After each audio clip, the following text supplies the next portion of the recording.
萬聖節已經過去，呢度仲有一班人扮鬼扮馬跑步，佢孭住野獸，佢就孭住胡迪。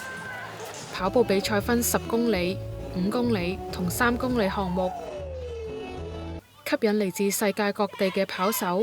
嚟自廣州嘅陶陶話，會順便喺樂園嘅酒店住2晚。係因為真係好想嚟體驗呢個，所以特登抽出呢個週末嘅時間嚟參加呢個活動咯。港人 Annabelle 話，自己已經係第2年參加10公里賽。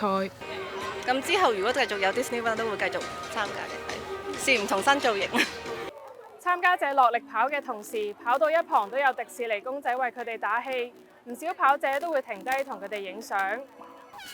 活動由財政司司長陳茂波同旅發局主席林建岳等人擔任主禮嘉賓，為起跑致辭同鳴槍。Event like this shines a spotlight on Hong Kong as a vibrant and dynamic travel destination. With the National Games just 1 week away, this weekend is an ideal warm-up to get us all in the sporting spirit and ready for the excitements ahead. 佢亦都借機提醒公眾，12月7號係立法會選舉投票日。廣播新聞網記者譚英姿報導。